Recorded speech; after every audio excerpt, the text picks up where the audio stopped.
All right, so here we have a new Honda timing belt, and then also a water pump there. We have the cam seal, and then also the crankshaft seal.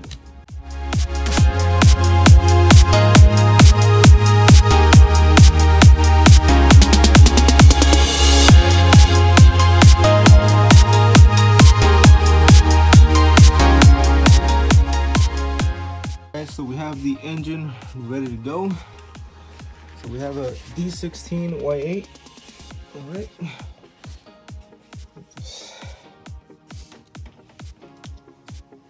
All right. Let's get it.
So we're gonna finish up tomorrow.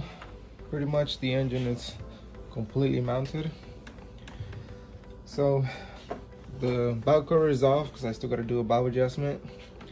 And just pretty much the whole harness is already routed, except the one, obviously the one going to the fuse box and the one going to the ECU.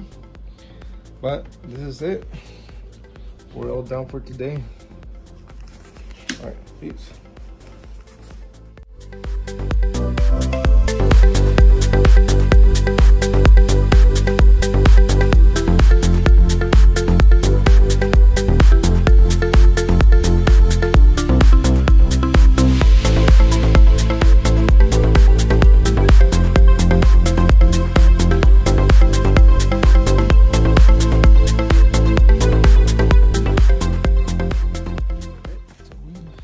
The final product right here. All right, so this is the part number from Honda. Okay. So I like to use a 30 millimeter socket with a small extension, and yeah, that's it pretty much.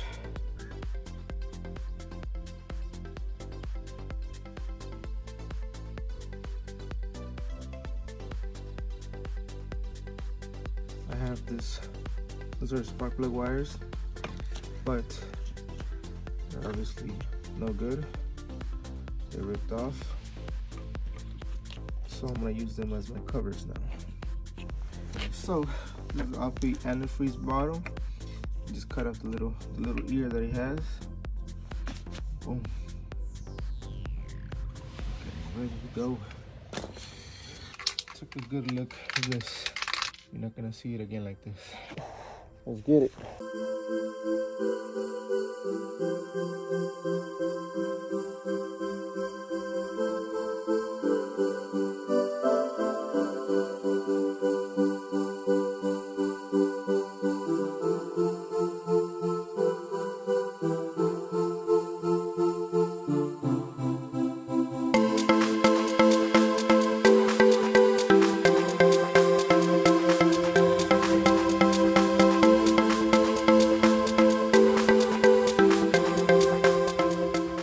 Guys, so I came to the store, so now you have to be wearing a mask pretty much everywhere you go. I just had to pick up my last motor mount right now, everything else I have at home. So now it's just pretty much time to go and start putting everything together. Hopefully we can get the car running today. Stay tuned. All right guys, so I just got home. So I'm comparing my mounts. The one I just picked up from O'Reilly's. This is the one they gave me, right? And this is the one I need. So gotta go back again. Hopefully they have it in stock. If not, I'm gonna have to order it.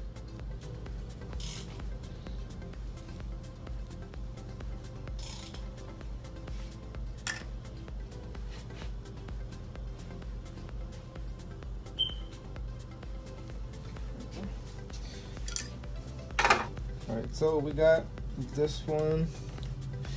This one right here is pretty tight, so we're gonna have to adjust this one, this valve right here. And then this one's too loose. And then as you guys can see, the back ones are also too loose. So we have to adjust this ones as well. Alright. What's going on, guys? So I'm on my way to Pickle right now. As I was routing the harness, that connector for the VTEC solenoid, the wire just fucking came out. So since it's so old, just the wire just pretty much came apart, and I didn't want to fix it. So I think it'll be easier just to go to Pickle and grab the wires with the connector itself. It is a 20-year-old vehicle, so you know I'm not too worried about that. And then also we had some complications with installing the engine and the tranny. This time I didn't double check. That was my fault. I didn't double check the tranny. I normally turn it, make sure everything's good. But since everything went right in, I didn't even inspect, you know, the transmission and all that. So I had to take out the engine again. So it worked out that I took out the engine because the intake manifold was completely different from one engine to the other. Even though it was the same engine, a D16Y8, it was the same engine, but the thing was, one is an automatic and one's a manual. So the manual transmission had a IAC valve, which the automatic didn't have it. And then in addition to the intake, the automatic had a fast thermal valve, which didn't have the IAC valve. But my harness is from an automatic, so my harness only had the connector for the fast thermal valve. Therefore, I had to either swap out the intake, because I can't use the intake from the manual, because there's holes in the back of the intake for the IAC valve. And then for the fast thermal valve, on that intake itself, it's kind of like blocked in the back, so you can't really, so you kind of have to use one or the other. I don't know why they made them like that, even though it's the same, it looks exactly the same. It just, once you get to the IAC valve, that's where you see the holes. And then the throttle body itself on the manual transmission, it doesn't have the fast thermal valve on the bottom. Once I get to the house, I'll show you guys, that way you guys can understand a little bit better. And then also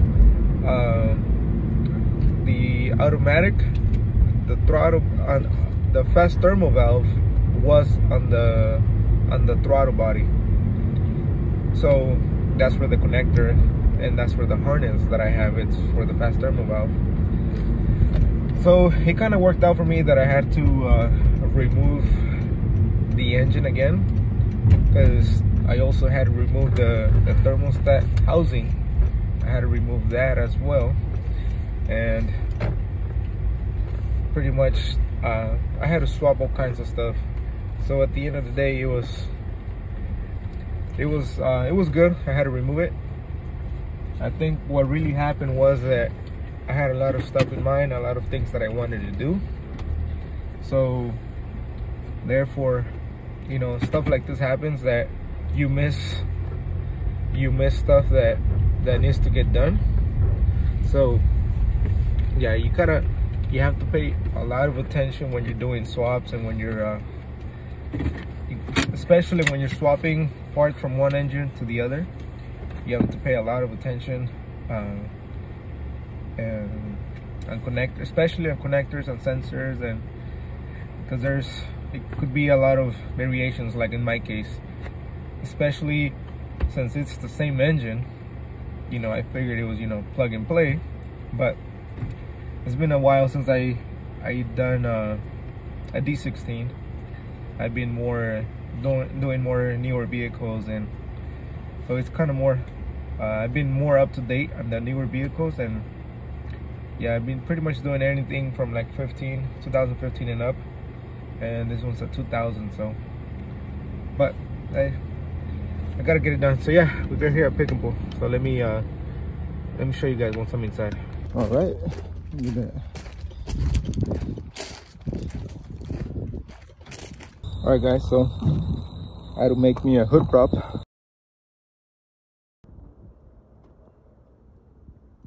This one doesn't have the VTEC. What I found out was the connector for the power steering switch, the pressure switch, is the same one. Let me see if I can get it. Oh, right there. That's the same connector as the VTEC solenoid.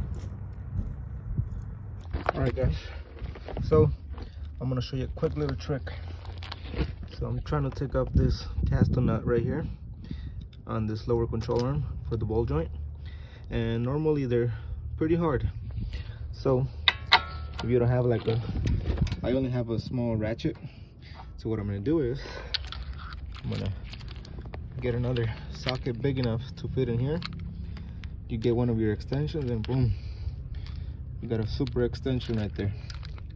And then yeah, just go to town. What? I'll show you how easy.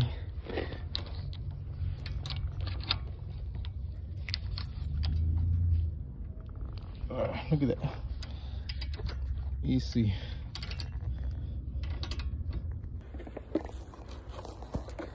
All right, check this out. Look at that. I'm here at the mall. All right, yeah, I was lucky enough to find everything I need. So yeah, time to go back to the garage. Guys, so I was able to find everything I needed. I was missing a radiator, a reservoir, so this guy, and then I need the lower cover for the ignition switch. And this guy hooked me up. I showed this guy the connectors that I need for my VTEC solenoid, right? And then he's like, yeah, don't take them out. If you want me to charge you, then take them out. So here's the caster nut that I need. That guy hooked me up with that too. So yeah, this is a quick little, you know, toolbox that I got. Nothing too fancy, you know, nothing too fancy, but you know, it comes in handy. All right, this is everything that I paid here. 16 bucks. Not bad. All right, let's go back to the garage. Okay, check this out. So the main reason I ended up going to Pick and Pull was because this is how the wire just broke off this connector. See, as you can see, the connector is pretty beat up. It's pretty in bad condition, so I couldn't even get it out, the cover itself, to kind of repair it. So I just said, screw it, I'm gonna go to Pick and Pull. Look at this. I'm surprised how good of that connector it is. The colors are gonna be slightly off, but I'm okay with that. It's no big deal, you know, as long as it gets the job done, and that's it. You know, all I gotta do is connect the blue right here with the green, and then the black with the black, and send it. And that's where my VTEC pressure switch is at. Okay, a quick little tip, guys. If you need the same connector, if you have the same issue as me, you could also get it from the power steering pressure switch, or this ECT sensor. It's also the same thing. Pretty much any round connector will fit the same for the VTEC. So, you know, just if you have the same issue as I do, as long as you find this pretty much this round connector like this, you can make it work. Boom. There it is. So I'm happy with that. All right. Tapping the new filter on. That's the one we had. Okay. Alrighty, guys. So we have the thermostat housing. All right. So this connects to the water pump inlet tube. Okay. So there's an O-ring that goes inside. So the reason I had to replace that one is this one has this extra tubing that I don't need. So obviously I didn't want that to get in my way. What I could have done, I could have plugged on this side and this side, so it wouldn't do anything. I could have just plugged it here in this too, but I just decided to, you know, change the whole thermostat housing so I don't have this. The O-ring, it's leaking on the back. I would hear like an oil leak, but I couldn't really tell where it is until I got my mirror and my light, and then I had to move a bracket, all kinds of stuff. But well, pretty much everything's done. Right now I got my jumper as my battery. Okay. I just want to show you guys pretty much the engine. It's good. Engine, I got the new engine. Well, it's a used engine obviously, but it's running here. Let me show you guys real quick. All right, so I'm gonna turn it off. I can't leave it running for a long time because obviously I don't have enough coolant, and I don't want it to overheat. I don't want to warp my head. So let me show you guys real quick.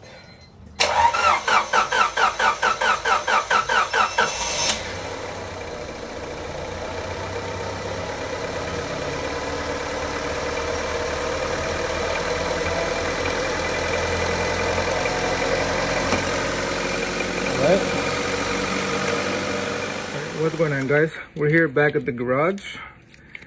So I picked up my O-ring. This is the part number. So this one's for behind the thermostat housing. Okay.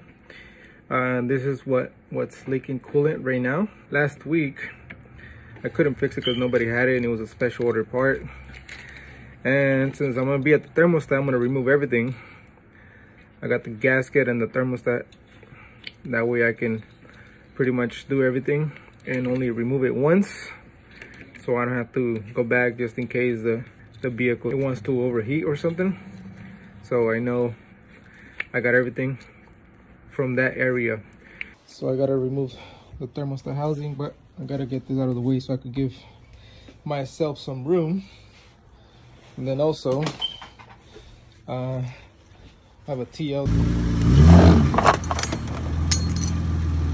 I have Marcos again. He wanted something to do, so he came by. So this one we're pretty much doing a full tune-up on this one. So we just went and we bought the parts right now, and we are currently working on it. Okay. So yeah, this is it. Stay tuned. Here's Marcos here. He's putting in work with DM Garage. All right, maybe you guys will see him more often. I don't know, but we'll see. All right, so we gotta finish this TL. This vehicle has to go today, and hopefully my Civic will be done today as well. And then I also have another vehicle coming in. I gotta throw in some tires real quick. And yeah. All right, so we got the new wheels on.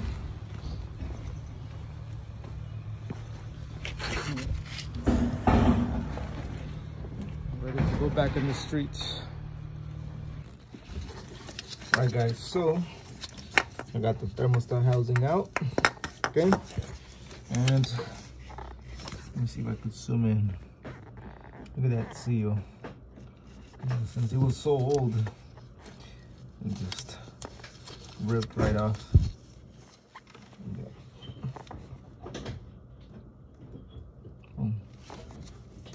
Okay, look at that. Yeah. So now that I have this, my new seal right here. Okay. This one. The new seal just goes in here, and then you can lubricate it if you want, but if you have like a silicone spray, but